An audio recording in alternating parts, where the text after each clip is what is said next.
Hello दोस्तों, स्वागत करता हूँ आपके अपने YouTube channel the topper wisdom में। आज हम कक्षा 12 केमिस्ट्री का चैप्टर 1 बिलियन का वन शॉट है, जिसमें आज हम 20 मिनट में पूरा चैप्टर को ख़त्म करेंगे।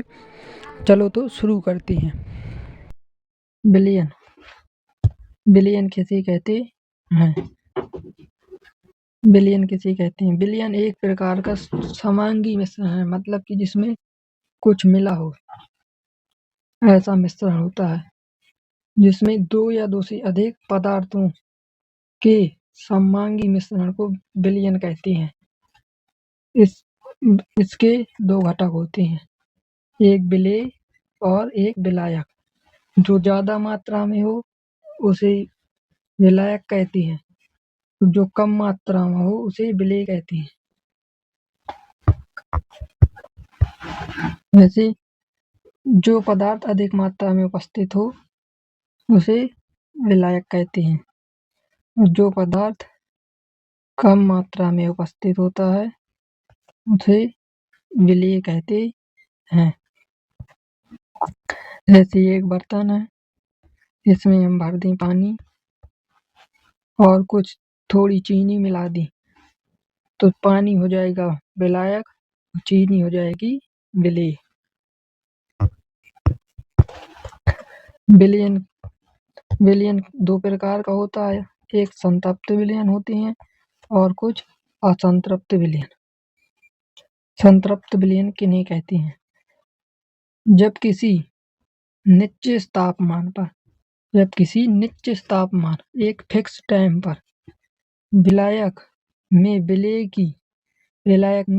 की अधिकतम मात्रा घोली जाती है तो संतृप्त विलयन कहलाता है।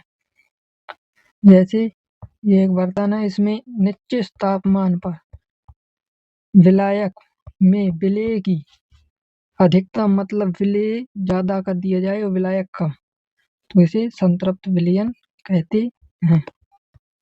असंतृप्त विलयन, जब विलायक में विलेय की और मात्रा घुल सकती हो, जैसे विलायक में विलेय की और भी ज्यादा मात्रा घुल सके, तो वह असंतृप्त विलयन कहलाता है। अब हम जानेंगे विलेयता किसे कहते हैं। विलेयता किसी भी विलायक में एक निश्चित तापमान पर फिक्स टाइम पर घुलने वाली विलेय की अधिकतम मात्रा को विलेयता कहते हैं। एक निश्चित टाइम पर विलेय की अधिकतम मात्रा कितनी घुल सकती है उसे विलेयता कहते हैं। विलेयता को कुछ प्रभावित करने वाले कारक भी होते हैं, जैसे तापमान, दाब। ताप बढ़ाने पर ठोसों की विलेयता क्या हो जाती है? बढ़ जाती है। जब हम ताप बढ़ा दें, जैसे ठोस लोहा, उसमें ताप बढ़ाएं तो उसकी विलेयता क्या हो जाएगी? बढ़ जाएगी। दाब बढ़ा दे, गैसों की विलेयता दाब पर निर्भर करती है, मतलब गैस की विलेयता दाब पर निर्भर करती है। दाब बढ़ाने पर गैसों की विलेयता हो जाती है? बढ़ जाती है। नॉर्मलता किसे कहते हैं? किसी विलयन की नॉर्मलता उस विलयन के प्रति लीटर में उपस्थित ग्राम समतुल्यों की संख्या होती है। इसे n से प्रदर्शित करते हैं। ये नॉर्मलता का सूत्र है। नॉर्मलता बराबर होता है विलेय के ग्राम माइनस तुल्यांकों की संख्या बटे विलयन का आयतन, वो भी के में होना चाहिए, आयतन लीटर में। मोललता किसे कहते हैं? मोललता 100 ग्राम या 1 किलोग्राम विलायक में घुले विलेय के ग्राम अणुओं की संख्या को उस विलयन की मोललता कहते हैं। इसे स्मॉल m से व्यक्त करते हैं। मोललता स्मॉल m बराबर विलेय की मोलों की संख्या बटे विलायक का आयतन, वो भी किसमें? किलोग्राम में। मोलरता किसे कहते हैं? किसी विलयन के 100 मिली या 1 लीटर में घुले विलेय के ग्राम अणुओं की संख्या को बिलियन की मोलरता कहते हैं। इसे कैपिटल M से व्यक्त करते हैं। मोलरता बराबर होती है विलेय के मोलों की संख्या बटे बिलियन का आयतन लीटर में। मोल अंश मोल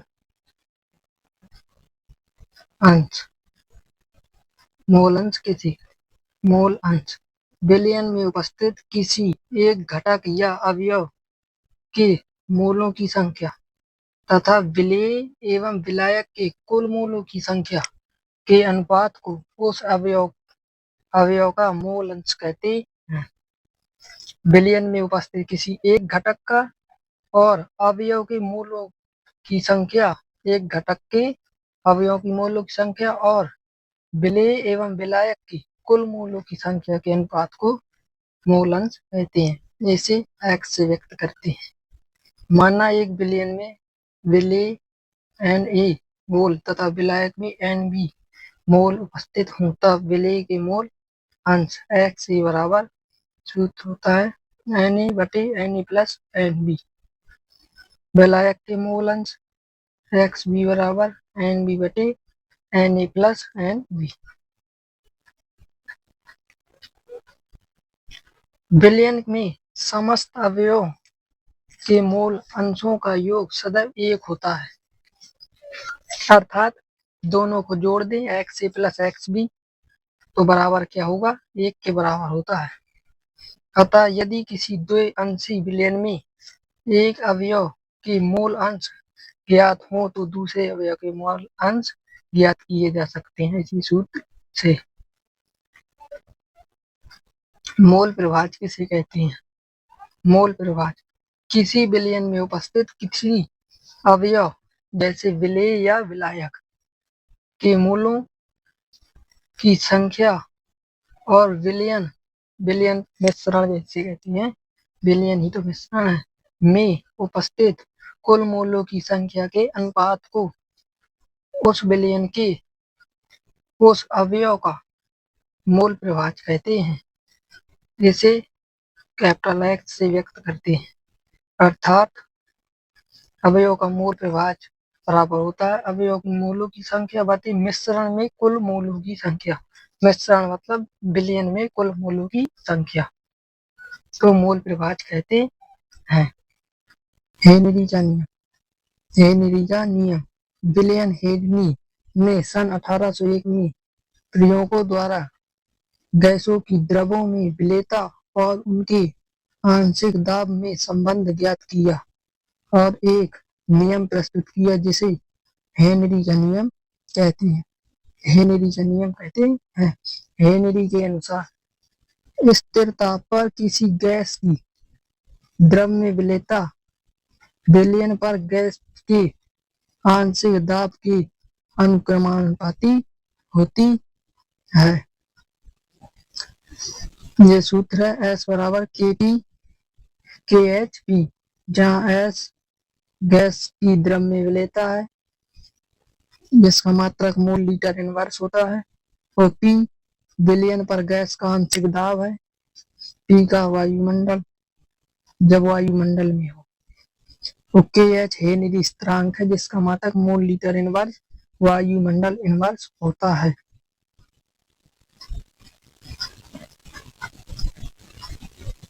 हेनरी के नियम की सीमाएं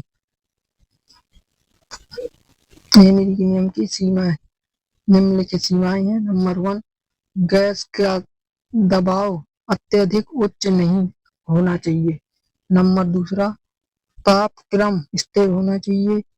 गैसों की विलायक के साथ रासायनिक क्रिया, संयोजन तथा वियोजन नहीं होना चाहिए।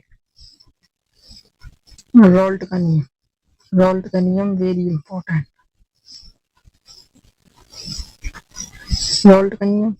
रॉल्ट के अनुसार किसी विलायक में आवासीय विलेय मिलाने पर प्राप्त बिलियन के वाष्प दाब का अपेक्षित अवनमन उसमें उपस्थित या विद्यमान विलेय पदार्थ के मोल प्रभाज के बराबर होता है। ये इसका सूत्र है P0 माइनस PS बटे P0 बराबर N बटे N प्लस कैपिटल N। परासरण दाब। परासरण दाब की परिभाषा पहले तो हम जाने परासरण किसे कहते हैं। विलायक का कम सांद्रता से अधिक सांद्रता की ओर अर्धपारगम झिल्ली में से प्राकृतिक प्रवाह परासरण कहलाता है। परासरण दाब किसी विलयन तथा विलायक को अर्धपारगम झिल्ली द्वारा पृथक करके उसके परासरण जो उसमें परासरण हो रहा है उसे रोकने के लिए विलयन पर कम से कम जितना बाह्य दाब लगाया जाता है उसे उस विलयन का परासरण दाब कहते हैं। परासरण दाब के नियम। पहला नियम ये है वॉयल वांट हाफ नियम। स्थिर ताप पर किसी तनु विलयन में परासरण दाब पाई विलयन की सांद्रता C के समानुपाती होता है। पाई समानुपाती C। पाई समानुपाती C बराबर होता है 1/V। तो V का पाई के साथ गुणा हो गया तो समानुपाती हटाया K स्थिरांक। चार्ल्स वांट हाफ नियम। स्थिर सांद्रता पर किसी तनु विलयन का परासरण दाब परम ताप के समानुपाती होता है। पाई समानुपाती T। समानुपाती का चिन्ह हटाया K लगाया। K क्या होता है स्थिरांक।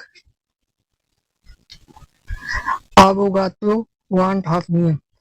समान ताप पर समान परासरण दाब पर विलयनों के समान आयतन में विलेय अणुओं की संख्या समान होती है। पाई समानुपाती N। क्वथनांक में उन्नयन। किसी विलायक में किसी आवातशील विद्युत अनवघट मिलाने पर उसके क्वथनांक में जो वृद्धि होती है उसे क्वथनांक में उन्नयन कहते हैं। इसे डेल्टा टीवी से प्रदर्शित करते हैं। डेल्टा टीवी बराबर होता है विलयन का क्वथनांक माइनस विलायक का क्वथनांक। इसका सूत्र है डेल्टा टीवी बराबर T2 माइनस T1। क्वथनांक में उन्नयन का विलेय के मोलर द्रव्यमान में निम्नलिखित संबंध होता है। ये इसका संबंध है जो कि यही तो मेन सूत्र है। इससे बहुत सवाल लगेंगे। डेल्टा टीवी बराबर होता है केबी गुणे 1000 गुणे स्मॉल w बटे स्मॉल m गुणे कैपिटल W। जहाँ केबी मोलर उन्नयन स्थिरांक, W स्मॉल w विलेय का द्रव्यमान, बड़ा W विलायक का द्रव्यमान और स्मॉल m होता है विलेय की मोलर द्रव्यमान। अगर स्मॉल m निकालने को कह दे तो हम इसे इस तरफ ले जाएंगे और इसे इस तरफ कर देंगे तो ये बन जाएगा केबी गुणे 1000 गुणे W बटे डेल्टा टीवी गुणे कैपिटल W। अतः विलेय के मोलर द्रव्यमान m तथा क्वथनांक में उन्नयन डेल्टा T परस्पर कैसे होते हैं व्युत्क्रमानुपाती होते हैं। ये 1 नंबर का सवाल बन सकता है। अब हम जानेंगे मोलर उन्नयन स्थिरांक। किसी विलायक की 1000 ग्राम में किसी अवाष्पशील विद्युत अनवघट का एक अणु घोलने पर उसके क्वथनांक में जो उन्नयन होता है वह विलायक का मोलर उन्नयन स्थिरांक कहलाता है। इसे केबी से या K1000 से व्यक्त करते हैं। इसका मात्रक केल्विन किलोग्राम मोल इनवर्स है।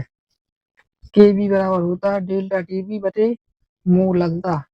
मोललता हमने तीसरे पार्ट में जानी है मोललता क्या होती है तो आप वहां देख लें। बिल्कुल एक्सप्लेन किया एक एक करके। जहां टीबी बराबर होता है क्वथनांक में उन्नयन।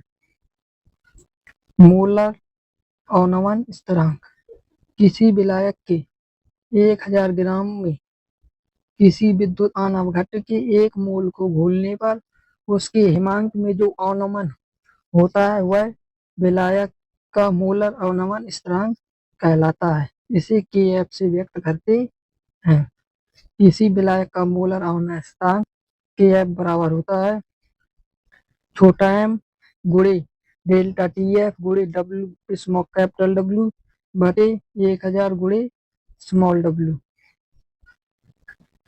जहाँ स्मॉल m बराबर होता है विलेय का मोलर द्रव्यमान, Kf होता है विलायक का मोलर अवनमन स्थिरांक, स्मॉल w विलेय का भार, कैपिटल W विलायक का भार, डेल्टा TF हिमांक में अवनमन। तो हिमांक में अवनमन बराबर ये सूत्र होता है विलायक का हिमांक माइनस विलयन का हिमांक, ये एक सूत्र है पूरा। अतः विलेय का मूलर द्रव्यमान m तथा हिमांक में अवनमन परस्पर कैसे होते हैं, व्युत्क्रमानुपाती होते हैं।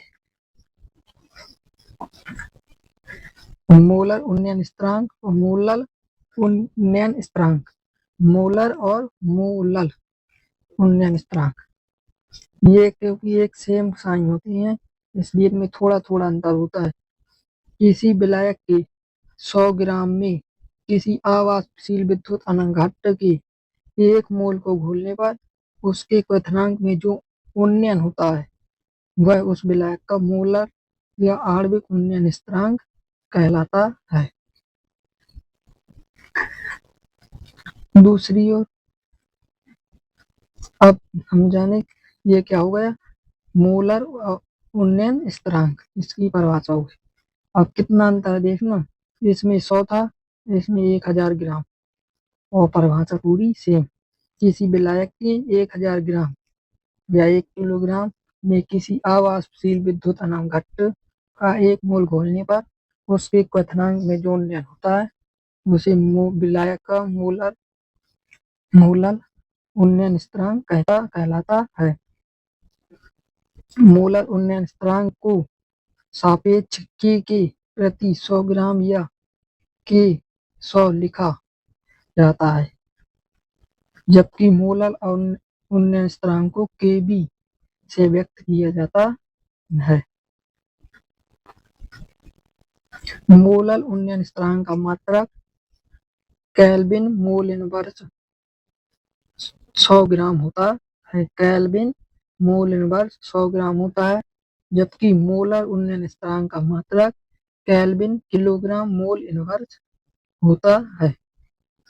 मोलर उन्नयन स्थिरांक के प्रयोग से विलेय का आणविक द्रव्यमान कैसे ज्ञात किया जाता है। m बराबर आणविक द्रव्यमान m बराबर 100 गुणे K 100 गुणे W बटे कैपिटल W गुणे डेल्टा TB, ये सूत्र हैं, इनसे सवाल लगेंगे, अभी आगे हम कराएंगे सवाल। मोलर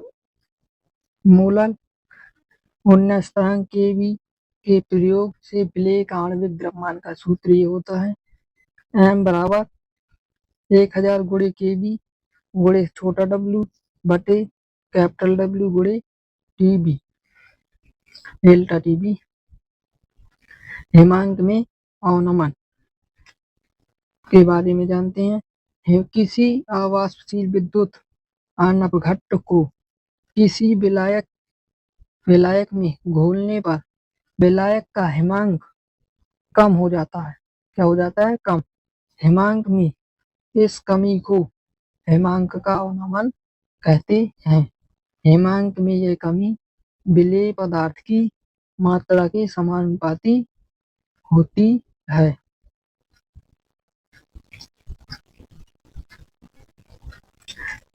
हिमांक में अवनमन को डेल्टा TF से व्यक्त करते हैं और हिमांक में अवनमन डेल्टा TF बराबर होता है विलायक का हिमांक माइनस विलयन का हिमांक।